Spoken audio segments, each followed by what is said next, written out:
अभी अभी हमारे अध्यक्ष श्री चूड़ामणि पटेल जी ने ज्ञापन को पढ़ करके आप सबके सामने रखा, सुनाया। जो ज्ञापन हम लोग राष्ट्रपति और प्रधानमंत्री को देने जा रहे हैं, ज्ञापन के माध्यम से हमारी मुख्य मांग अगर देखा जाए तो एक सूत्रीय है। बिंदु बहुत सारे हैं, लिखे बहुत सारे हैं और संविधान के कुछ एक आर्टिकल का उल्लेख किया गया है। सारे के सारे आर्टिकल का उल्लेख किया जाना तो संभव नहीं है, लेकिन अगर आर्टिकल फर्स्ट टू एंड देखा जाए तो ऐसा कोई भी संविधान का आर्टिकल नहीं है जो ठोस हो, जिसमें कोई स्वार्थक बात हो। जहाँ तक एक स्लोगन चलता है कि संविधान का पालन नहीं हो रहा, संविधान खतरे में, हमारे देश में लिखित संविधान है। लिखित संविधान सभी का बाप होता है। कोई माई का लाल ये कहने की जुर्रत नहीं कर सकता है कि वो संविधान का उल्लंघन करे या संविधान का पालन ना करे। हमारा सुप्रीम कोर्ट संविधान का कस्टोडियन है। उसका मुख्य कार्य यही सुनिश्चित करना है कि संविधान का पालन हो, और अगर कोई संविधान का उल्लंघन करता है तो उस उल्लंघन करने वाले की चमड़ी खींच ले। यह हमारे सुप्रीम कोर्ट का काम है।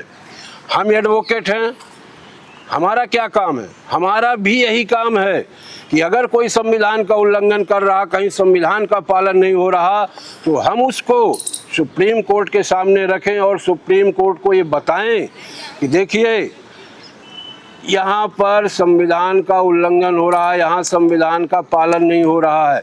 और सुप्रीम कोर्ट विवश है। मैं दावे के साथ कहता हूँ कि एज एन एडवोकेट मैं गारंटी देता हूँ कि संविधान का अगर कहीं कोई उल्लंघन हो रहा है तो हमारे सामने कोई भी आकर के बताए, मैं सुनिश्चित करवाऊंगा कि संविधान का पालन हो। और जो भी संविधान का उल्लंघन करने का दुस्साहस करेगा उसको उसका खामियाजा भुगतना पड़ेगा। तो इसलिए जो समाज में नेताओं ने जो दुष्प्रचार कर रखा है, ऐसे एक संविधान की किताब लेके घूमेंगे। विशेष रूप से हमारे देश में एक बकरोल टाइप का नेता है जो वर्तमान में नेता प्रतिपक्ष कहलाता है। नाम भी लेने में उसका कोई हर्जा नहीं, राहुल गांधी। सभी जानते हैं कि आधे दिमाग का है। संविधान को जेब में लिए घूमता है और जब देखो तो कहता है कि संविधान का पालन नहीं हो रहा। अरे तुम्हारे पास अच्छे अच्छे वकीलों की टीम है, कपिल सिब्बल जैसों की टीम है, ये काहे के लिए है? जब तुम्हें सीबीआई से ईडी बुलाएगी पूछताछ, तब तो तुम पहुंच जाओगे उनके पास, ये कहने के लिए कि कोई हमारे ऊपर बुला नहीं सकता, पूछताछ नहीं कर सकता। ये संविधान हमें अधिकार देता है और संविधान के अधिकार की दुहाई के लिए तो तुम पहुंच जाओगे, सुप्रीम कोर्ट को आनन फानन में खुलवा लोगे। और जब ये पब्लिक के बीच में बोलना है कि ये गड़बड़ी है, वो गड़बड़ी है, तो क्या कहोगे कि संविधान का पालन नहीं हो रहा। अरे बेशर्म, तुमने कभी संविधान पढ़ा नहीं, पढ़ा तो समझा नहीं। जिस दिन संविधान को पढ़ोगे, समझोगे, उस दिन तुम्हें मालूम हो जाएगा अरे संविधान का एक कॉन्सेप्ट है। संविधान होता काहे के लिए है? संविधान इसी काम के लिए होता है कि कहीं कोई गड़बड़ी ना हो, कार्यपालिका, न्यायपालिका, विधायिका तीनों ठीक से अपना काम करें। ये तीनों संविधान के हिसाब से संविधान के पिलर कहलाते हैं। और आज की डेट में कहीं कोई भी ठीक से काम नहीं हो रहा है। एक आर्टिकल हमारे इसमें है 75, संविधान का आर्टिकल 75, जो सीधी सी एक बात कहता है। इसको हालांकि मुझे याद है लेकिन पढ़ के बताऊं तब ना ठीक रहेगा। आर्टिकल 75 जो नियुक्ति से संबंधित है, सेम वही बात। आप समरी में बता दीजिए, पूरा एज इट इज पढ़ने। बड़ा छोटा सा है, एक लाइन का है। Article 75, the prime minister shall be appointed by the president and the other ministers shall be appointed by the president on the advice of the prime minister। केवल इतना लिखा है, इसके अलावा कुछ नहीं लिखा। प्रेसिडेंट चाहे तो दाऊद इब्राहिम को प्रधानमंत्री नियुक्त कर दे, मर्जी उसकी। चाहे तो पाकिस्तान के प्रधानमंत्री को इंपोर्ट करके उसको बना दे संविधान। तो बन ही जाएगा। संविधान में सिर्फ इतना लिखा है कि prime minister shall be appointed by the president. कोई क्वालिफिकेशन नहीं है, कोई क्राइटेरिया नहीं, shall be appointed by the president and that's all. इसके अलावा इस संविधान में कहीं कुछ भी नहीं लिखा हुआ है। और उसके बाद जो लिखा है 75(2) the minister shall hold office during the pleaser of the president. जब तक प्रेसिडेंट चाहेगा बने रहेंगे, मर्जी। जो संविधान में लिखा, मैं नहीं कहता। परिणाम इसका क्या होता है कि लालू जेल जाता है तो राबड़ी मुख्यमंत्री बन जाती है। फिर इसके आगे की कहानियां चले तो राजनीतिक दल के बारे में हमारे संविधान में कहीं कोई एक शब्द नहीं लिखा हुआ है। एक ठो आया एंटी डिफेक्शन जो अनुसूची में जोड़ा गया भी कुछ दिन पहले, लेकिन अपने पूरे संविधान को पढ़ ले शुरू से आखिर तक तो राजनीतिक दलों के बारे में एक भी शब्द नहीं लिखा हुआ है। परिणाम क्या है? हम कहते हैं कि देश का एक संविधान है, एक संविधान हो, लेकिन सभी राजनीतिक दलों के अपने अलग अलग संविधान हैं। कांग्रेस का अलग संविधान है, बीजेपी का अलग संविधान है, बहुजन का अलग संविधान है, नई नवेली पार्टी केजरीवाल की बनी उसका भी अपना अलग संविधान है। सबका अपना अपना संविधान है। जो चाहें लिख लें, जो चाहें करें, और फिर चाहें तो 4, 6, 10 मिल करके एक गठबंधन बना लें जिसको अपन गिरोह कहेंगे। कोई राजनीतिक दलों की सीमा नहीं है। परिणाम स्वरूप आज की डेट में लगभग 3000 राजनीतिक दल हैं और रोज एक नया राजनीतिक दल कुकुरमुत्तों की तरह उगाता है। जब देखो एक तो बन गया, कोई भी आता कहता है ये हमारा राजनीतिक दल, हम इसके सर्वा नेता, ये हम ये करेंगे वो करेंगे। क्यों? कि हमारा संविधान साइलेंट है, मौनी बाबा बना हुआ है। राजनीतिक दलों के बारे में एक भी शब्द नहीं बोलता है कि कौन राजनीतिक दल होंगे, कितने होंगे, फिर कोई मेंबर ऑफ पार्लियामेंट बनना है, लेजिस्लेटिव असेंबली बनना। ये एक बात कहता कि चलो इसकी उम्र 25 साल होनी चाहिए कम से कम, इसके अलावा कुछ नहीं कहता। ये कहने की क्या ज़रूरत है कि अभी जो बच्चा पैदा हुआ है वो जाके चुनाव लड़ेगा? अरे 10-25 साल का हो जाएगा तभी ना चुनाव लड़ने आएगा, उसके पहले कहाँ से आएगा? तो ये तो कह दिया, लेकिन ये कहीं नहीं कहा कि कब तक बना रहेगा। मुंडी हिल रही है, उठते नहीं बन रहा, बैठते नहीं बन रहा है, आधा दिमाग का पागल हो गया। जैसे नीतीश के बारे में तेजस्वी बोलता है कि अब इसका दिमाग काम नहीं करता। बोलने रहो, संविधान नहीं कहता कि अगर वो पागल हो गया तो नहीं रह सकता। पागल हो गया तब भी रह सकता है। भाई संविधान में कुछ लिखे नहीं है, मर्जी उसकी। उसके पागलपन का टेस्ट कौन करेगा? कहाँ होगा? क्या क्राइटेरिया है? एक और सबसे बड़ी महत्वपूर्ण बात है, ये हमारे संविधान से ही निकलती है। मैं रोहिणी प्रसाद तिवारी डंके की चोट पे कहता हूँ कि ये मेरा मोबाइल नंबर है।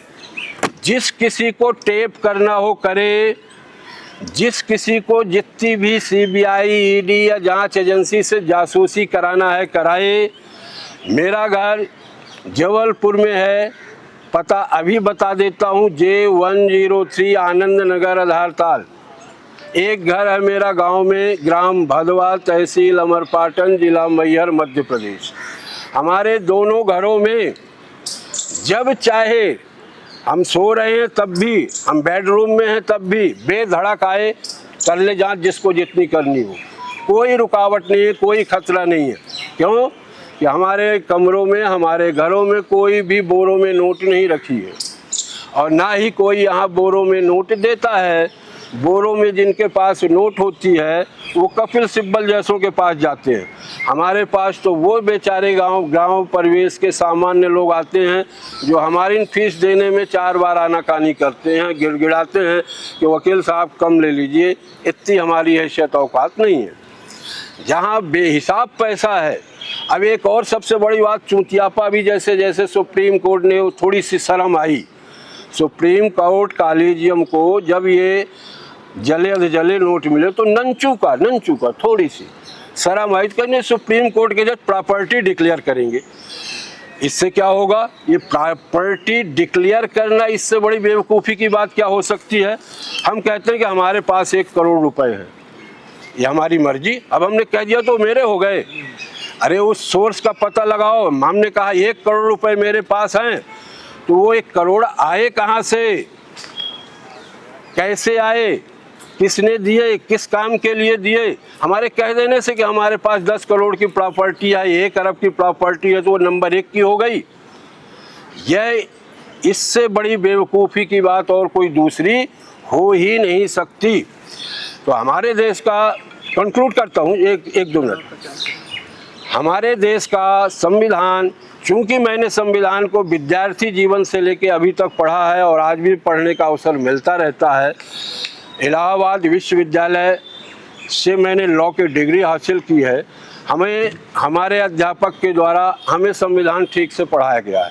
हमने कोई परीक्षा को पास करने के लिए संविधान नहीं पढ़ा था कि वो 20 क्वेश्चन एट ए ग्लैंस पढ़ के। हमने टेक्स्ट बुक पढ़ी, जो हमारे इलाहाबाद यूनिवर्सिटी के प्रोफेसर जो हमें पढ़ाते भी थे, उन्हीं के द्वारा लिखित पुस्तक थी जय नारायण पांडे। तो उसी को हमने भी पढ़ा है और सारे विद्यार्थियों ने पढ़ा, विद्यार्थियों के बीच में पॉपुलर है। तो मैं संविधान पढ़ा लिखा समझा व्यक्ति हूँ, इसलिए मैं जानता हूँ कि संविधान में हर जगह कमी है। अगर जातिवाद बुरा है, कोई कहता कि जातिवाद बुरा है, तो सबसे ज़्यादा जातिवादी संविधान है। अगर जातिवाद की बात सबसे ज़्यादा कोई करता है, जाति का प्रमाण पत्र मांगने का काम, ले आओ अपनी जाति का प्रमाण पत्र दिखाओ, ये कौन कहता है? संविधान कहता। हमारे सुप्रीम कोर्ट में आए दिन मुकदमों में बहस होती, जाति को सामने रख के, क्वालिटी को नहीं, मेरिट को नहीं, और कुछ नहीं, जाति। बताओ जाति क्या है? ये जाति है, इस जाति के लिए ये है। तो जो जातिवाद का जहर है, इस संविधान के कारण छोटे बच्चा जब स्कूल जाता है तभी से उसके दिमाग में भरना शुरू कर दिया जाता है, तुम इस जाति के हो इसलिए ये है तुम्हारे लिए, इस जाति के हो ये तुम्हारे लिए नहीं है। तो जातिगत भेदभाव की जो जहर है समाज में बोने का काम अगर कोई करता है, तो ये जिसका नाम है भारत का संविधान। कितनी बड़ी बेवकूफ़ी के साथ जितने नेता लफाड़ी हैं वो तो कहते हैं, हमारे हाई कोर्ट सुप्रीम कोर्ट के जज भी पब्लिकली कार्यक्रम में जब आते हैं तो वो भी बोल देते हैं बाबा साहेब का संविधान, अंबेडकर साहब का संविधान। अरे इसका नाम है भारत का संविधान। भारत के संविधान को किसी व्यक्ति विशेष के नाम से कैसे कहा जा सकता है? इससे बड़ी गलत बात या विडंबना और क्या हो सकती है? लेकिन नहीं, जातिवाद का जहर समाज में बोना है। एक जाति को वोट बैंक मान करके उस फसल को लहलहाना है। अब ये सब का लाइसेंस संविधान देता है। हम ये कह सकते हैं कि ये संविधान जो आज की डेट में अपने देश में है, वास्तव में जातिवाद को पैदा करने वाली एक फैक्ट्री है, प्रोडक्शन हाउस है, जो जातिवाद पैदा करता है, जो पूरे देश में फैलता है। इसी तरह कुछ और 1-2 संक्षेप में 1-2 बात, जैसे भाषावाद लीजिए, कहाँ से निकलता है? इस संविधान से। भाषावाद भी इसी से निकलता है। क्षेत्रवाद, जहाँ के मराठी बिहारी एक दूसरे को लड़ते हैं, वो कहाँ से निकलता? वो भी इसी से निकलता है। दंगा फसाद उपद्रव आगजनी पत्थरबाजी जितनी होती है सब इसी से निकलती है। आप हमको विरोध प्रदर्शन जब देखो जिस बात देते हो तो पत्थर लेके लोग निकल आते हैं, पत्थरबाजियाँ शुरू हो जाती हैं। पुलिस को आप बेड़ियों में जकड़ देते हो, पुलिस को अधिकार नहीं कि वो पत्थर मार रहा तो फिर सीधे उस पत्थर वाले का पत्थर वाला इलाज कर दे, उसके लिए हर तरह का प्रतिबंध लगाते हो। नहीं, वो पत्थरबाज, वो आतंकवादी, वो अलगाववादी क्या है? मानव है और उसका मानवाधिकार है। तो आतंकवादियों को, अलगाववादियों को, नक्सलवादियों को, पत्थरबाजों को, दंगा फसादियों को अगर कोई मानवाधिकार देने का दुस्साहस करता है तो वो है ये संविधान। तो जब तक इस संविधान को नहीं बदला जाएगा तब तक अपने देश की समस्याएं हल होने वाली नहीं हैं। अगर हमें नेता लपाड़ियों से या हाई कोर्ट सुप्रीम कोर्ट के जजों से अपेक्षा करें तो वो अपने पैरों पे कुल्हाड़ी मारने वाले नहीं हैं, क्योंकि इसी संविधान प्रदत्त अधिकारों के द्वारा वो भाई भतीजावाद की दुकान खोलकर बैठे हुए हैं।